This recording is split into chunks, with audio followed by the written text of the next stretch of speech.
Hello students, welcome to on my YouTube channel RRB science. So guys, आज हम start करेंगे अपना importance guidance के बारे में। जैसे इंडियन रेलवे में लोको पायलट और टेक्नीशियन कैसे बने। लोको पायलट और टेक्नीशियन कैसे बने, चलिए इसके बारे में जान लेते हैं। फुल स्ट्रेटजी और सिलेबस क्या रहेगा और अपनी भाषा अपनी रहेगी हिंदी शुद्ध। चलिए जानेंगे अगली स्लाइड पर। लेकिन उससे पहले आप सभी ये वीडियो को लाइक और शेयर कर दीजिए अपने फ्रेंड्स के पास। चलिए चलते हैं नेक्स्ट स्लाइड पर। अपना टॉपिक है इंडियन रेलवे 2026 के बारे में। टेक्नीशियन और असिस्टेंट लोको पायलट, शॉर्ट में बोलते हैं एएलपी, कैसे बने। चलिए नेक्स्ट स्लाइड देखते हैं। अपना टेक्नीशियन, सबसे पहले टेक्नीशियन के लिए एलिजिबिलिटी देख लेते हैं। पात्रता, आपकी एजुकेशन एलिजिबिलिटी होनी चाहिए 10th पास और आईटीआई, किसी भी ट्रेड में हो आपकी। आईटीआई फिटर हो, इलेक्ट्रीशियन हो, आरएसी हो, चाहे कोई सी भी ट्रेड हो, इलेक्ट्रीशियन वगैरह, वेल्डर वगैरह, आपके पास 10th और आईटीआई होनी चाहिए टेक्नीशियन के लिए। उसके बाद एज होनी चाहिए आपकी, मिनिमम एज 18 ईयर्स होनी चाहिए, 18 वर्ष पूरी। और आरक्षण में आपको 5 साल SC ST के लिए और ओबीसी के लिए 3 साल की छूट दी जाएगी। उसके बाद आपकी राष्ट्रीयता भारतीय नागरिक होनी चाहिए। और चयन प्रक्रिया क्या, पहले सीबीटी, आपका सीबीटी में कंप्यूटर बेस्ड टेस्ट होगा। उसके बाद डॉक्यूमेंट वेरिफिकेशन होगा और मेडिकल टेस्ट। केवल एक ही एग्जाम होगा इसमें, ठीक। अब देख लेते हैं एग्जाम पैटर्न क्या रहेगा, टेक्नीशियन का सब्जेक्ट क्या क्या रहेगा। देखिए, आपका सीबीटी पेपर होगा, कंप्यूटर बेस्ड टेस्ट होगा इसमें, जिसमें होंगे आपके 100 क्वेश्चन, टोटल 100 प्रश्न होंगे और 90 मिनट का टाइम मिलेगा आपको। 90 मिनट में 100 क्वेश्चन करने होंगे आपको। कितने? 100 क्वेश्चन, 100 क्वेश्चन रहेंगे। और निगेटिव मार्किंग भी रहेगी 1/3 की। निगेटिव मार्किंग 1/3 की रहेगी, ठीक। उसके बाद सब्जेक्ट क्या है, मैथ है आपका, रीजनिंग है, जनरल अवेयरनेस जिसे जीएस भी बोलते हैं, बेसिक साइंस और इंजीनियरिंग। साइंस पे इस पर ज़्यादा फोकस करना होगा आपको। उसके बाद कंप्यूटर फंडामेंटल्स रहेंगे, ठीक। कंप्यूटर भी पूछा जाएगा इसमें। कंप्यूटर जो बेसिक कंप्यूटर होता है वही आएगा कंप्यूटर नॉलेज के बारे में बस। और आपको साइंस पर ज़्यादा फोकस करना, साइंस और मैथ आपके, रीजनिंग, तीनों सब्जेक्ट बढ़िया होना चाहिए, ठीक। इसमें भी अब हम देख लेते हैं असिस्टेंट लोको पायलट या एएलपी के लिए एलिजिबिलिटी क्या रहेगी। इसके लिए आपकी एलिजिबिलिटी होनी चाहिए 10th पास और रिलेवेंट ट्रेड में आईटीआई होनी चाहिए, ठीक। 10th के साथ साथ आपको आईटीआई, इलेक्ट्रीशियन हो, फिटर हो, कोई भी ट्रेड हो आपकी, या वेल्डर हो, इलेक्ट्रीशियन हो, कोई भी ट्रेड हो 10th के साथ। और इसमें बीटेक डिप्लोमा वाले भी रहते हैं कैंडिडेट, जैसे लिखा है डिप्लोमा मैकेनिकल में होना चाहिए, इलेक्ट्रिकल में हो, इलेक्ट्रॉनिक्स में हो, ऑटोमोबाइल में हो, बीटेक भी हो सकता है आपका। बीटेक फिजिक्स होनी चाहिए लेकिन आपको, ठीक है। उसके बाद आयु सीमा क्या होनी चाहिए, लगभग 18 से 30 साल होनी चाहिए, ठीक। मिनिमम 18 हो जाइए। अपर एज लिमिट है आपकी 30। कैटेगरी वाइज रिलैक्सेशन भी मिलेगा, जैसे SC ST को 5 साल का, ओबीसी को 3 साल का।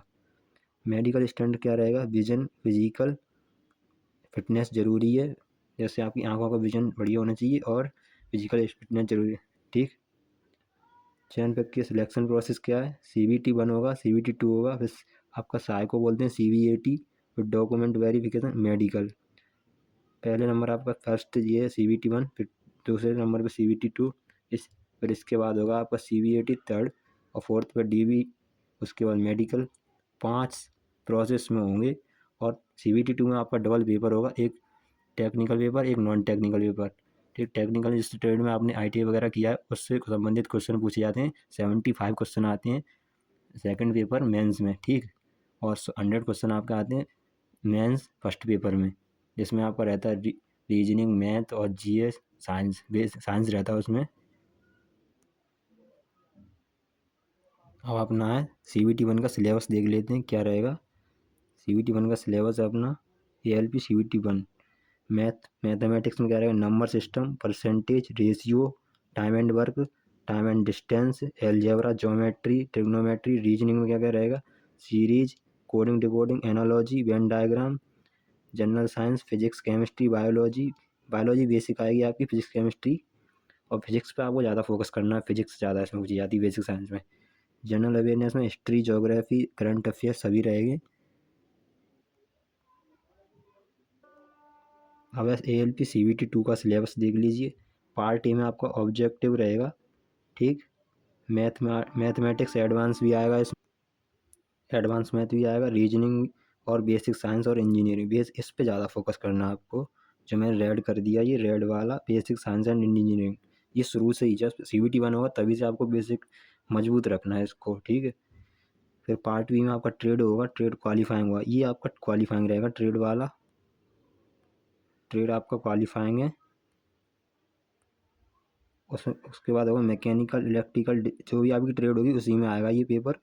पार्ट बी मेंस में जो होगा engine, heat, circuit, digital, electronics आदि, ये आपका पार्ट बी का सिलेबस है, ठीक है, मैकेनिकल वगैरह जो भी है।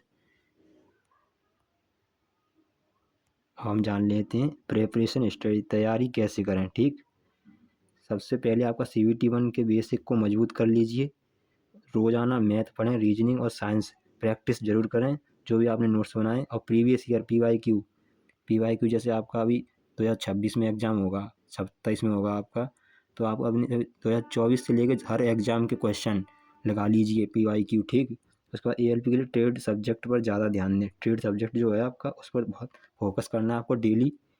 फिर मॉक टेस्ट और टाइम मैनेजमेंट प्रैक्टिस करें। मॉक टेस्ट आप लगाएंगे तो उससे टाइम मैनेजमेंट होगा, आपको मॉक टेस्ट जरूर लगाएं। अब देख लेते हैं useful tips. Official board notification देखते रहें, जो भी RRBI के जो भी बोर्ड हैं, आपका जो भी बोर्ड हो उसका नोटिफिकेशन देखें आप ज़रूर। और डेली करंट अफेयर CA ज़रूर पढ़ें, करंट अफेयर। और शॉर्ट नोट्स बनाने हैं आपको, यानी ये ज़्यादा लॉन्ग बना रहे हैं, शॉर्ट नोट्स बनाएं, उनका रिवीजन बार बार करें। और हेल्थी रूटीन और प्रॉपर स्लीप, नींद आपको पूरी लेनी है, लगभग 6 से 7 घंटे आपको डेली नींद लेना है, ठीक है। फिलहाल इस वीडियो में इतना ही। अब मिलेंगे हम नेक्स्ट टॉपिक पर, लेकिन उससे पहले आप सभी वीडियो को शेयर और लाइक कर दीजिए और हमारे चैनल को सब्सक्राइब कर लीजिए। अब मिलते हैं नेक्स्ट टॉपिक पर या नेक्स्ट लेक्चर में। तब तक के लिए थैंक यू, धन्यवाद।